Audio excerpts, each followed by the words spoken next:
So the interesting thing with the Fedorova boss fight, in my opinion, was that she was a character who was mute.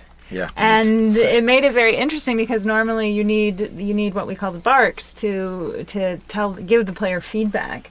But I was very insistent that she shouldn't be able to shout anything, or I mean maybe she could grunt and stuff like that, but nothing else. So I think it was interesting because it enabled us to bring Eliza into the fight and kind of have Eliza give you the feedback that you needed, and thus make her a participant in this fight. But we weren't really sure if it was going to work out at first. I think it worked out well. Eliza is sort of that Joker character in the story, right? And she wants to help you, and you know if she's good or bad or whatever, what's going on. So at that moment, it sort of becomes clear that she's got her own agenda. She's got that thing that you need to survive. Jensen needs to survive, and Eliza is sort of a pawn at that point. She's she's disposable. So that's one thing that was played out in the gameplay as well, where she's sort of telling you where she is, what she's thinking, what she's doing. It was a clever way to compensate for the fact that Fedorova For the was on mute, screen. yeah, exactly. Yeah. That lead on to all the problems that Fedorova is supposed to be so stealthy and everything. She uses cloaks. She used a different type of claymore than the player, the Typhoon system, and it came out to the idea too that if the player has the X-ray vision, basically a smart vision when he sees through walls and surfaces, that you could always see Fedorova walking around. So that was very easy. So I went to the artists and asked them to do some kind of internal servers thing that you can see and block the view a little bit, so to make it harder. And that came on to the idea that we emphasize more on our footsteps in the water, because it's supposed to be like this huge room with cooling liquids on the floor and everything. So that came out as well. Like that kind of feedback, if you really look closely, you can actually tell where she is. And you mentioned the Typhoon, and that was one of the big things too, because she shouldn't have the Typhoon because that was proprietary cutting edge technology that was created at Seraph. Yeah. So how could she have the Typhoon? But it actually worked out well story wise, because we were able to sit there and say that, well, they were able to download some of the data, but not all of it. So that gave us the opportunity to give her a Typhoon, but it was subtly different. It's actually the big introduction. When you start fighting her, she comes straight at you and uses it. So and it's different. What the hell is going on? Yeah.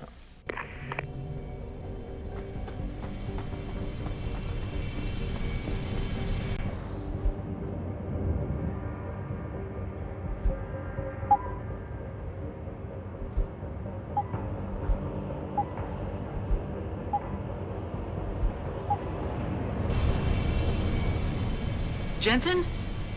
Eliza Cassan just contacted me and told me I should meet you here. You ready to go? Yeah, take us home, Malik. Amen to that.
Jensen, we've got a problem.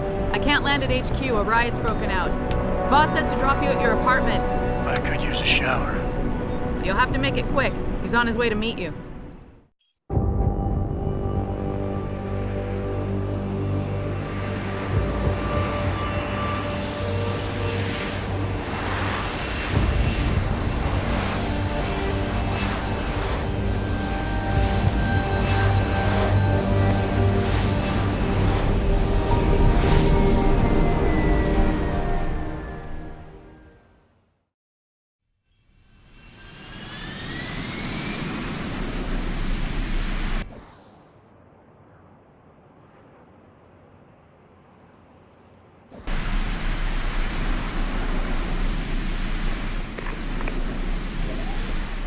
So we're here on the roof of Adam Jensen's apartment, and one of the things I really wanted when we landed there is that I wanted the players to be able to have a very great view of the city and everything, and it turned out that it was not as easy to do as what I would have expected, because we would have to render the streets just below us and everything, and that was all cheated.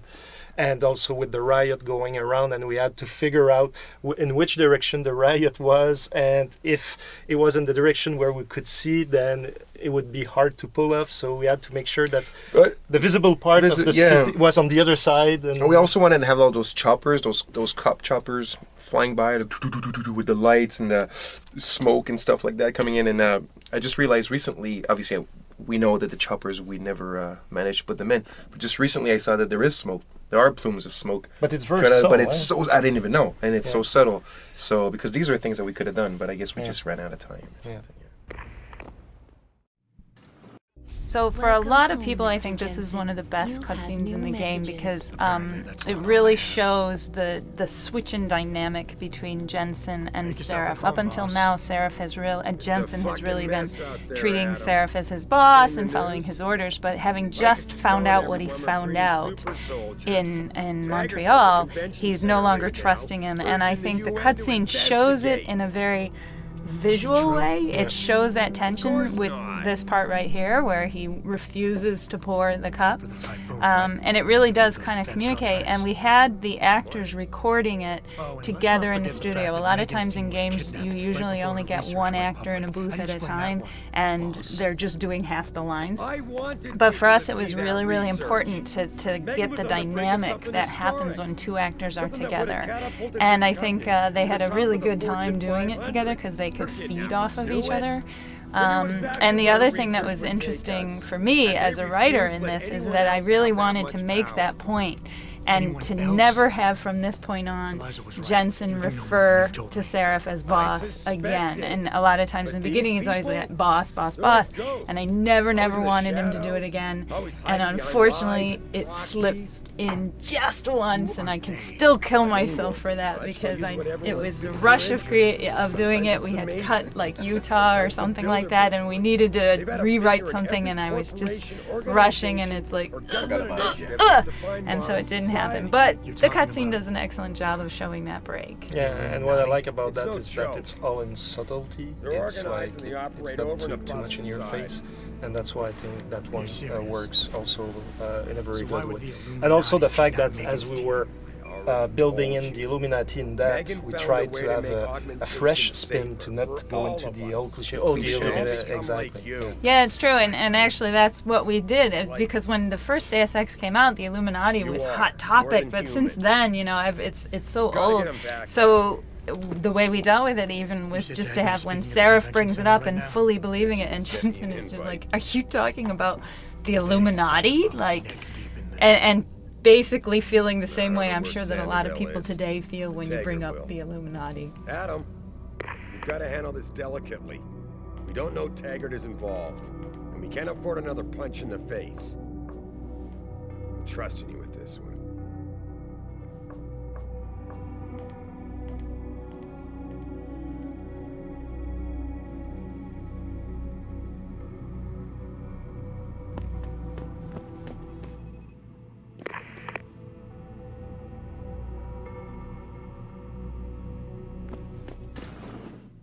Reestablishing security. Yeah, so the glitch, that lovely glitch. little thing that happens, it was such an important part of the story.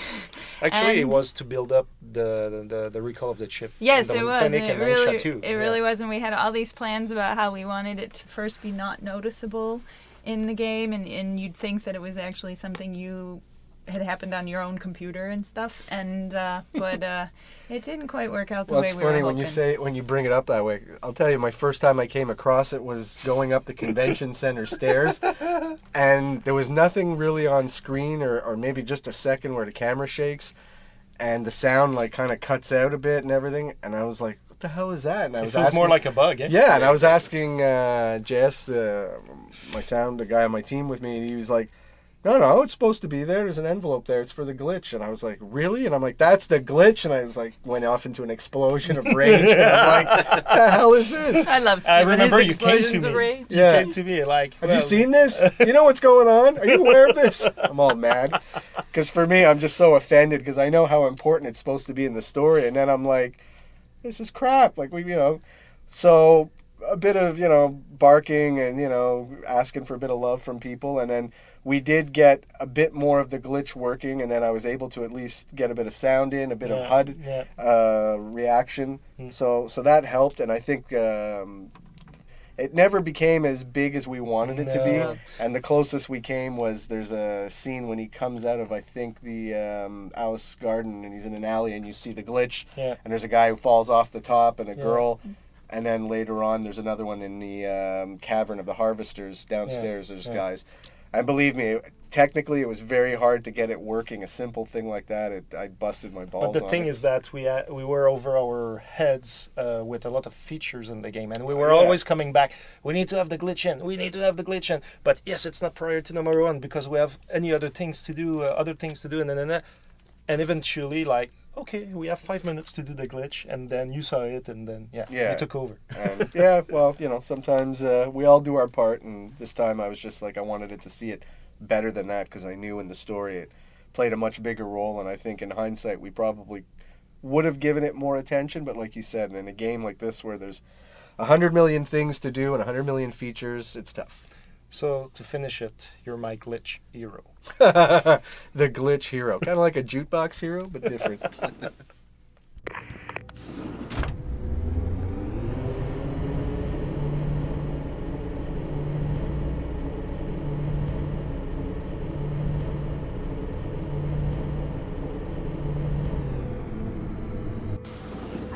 Jensen! You asshole! You cost me my job! Slow down. What happened? What happened? They found out I let you into the morgue. That's what happened. They canned me.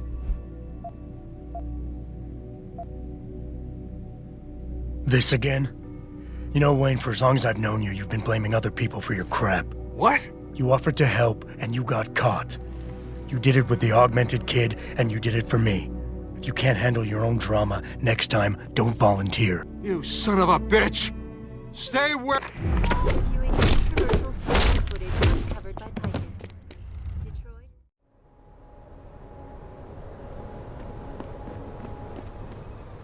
So with this second city up, I mean the second visit to Detroit was our way that we had to cut some city hubs that we have planned and everything, but we wanted to maintain a good pace between the hubs, the compounds, and everything. And to make that pace happening, we had to reuse some of the existing maps. Yeah, and also production-wise, I mean, I already designed a whole section of the city with a freeway with a bridge crossing over it, and there was apartments on the other side. And Oh whatnot. yeah, I remember that. Yeah, but it was cut because And also side quests. production-wise, we could not just do that. And That was a basically, long time ago. yeah, we just trim it all the way to just the convention center itself. Yeah. And we were debating, we need this highway because it would feel that the city's bigger again, and you Yes. feel that it's alive. Yeah. That was pretty fun, yeah.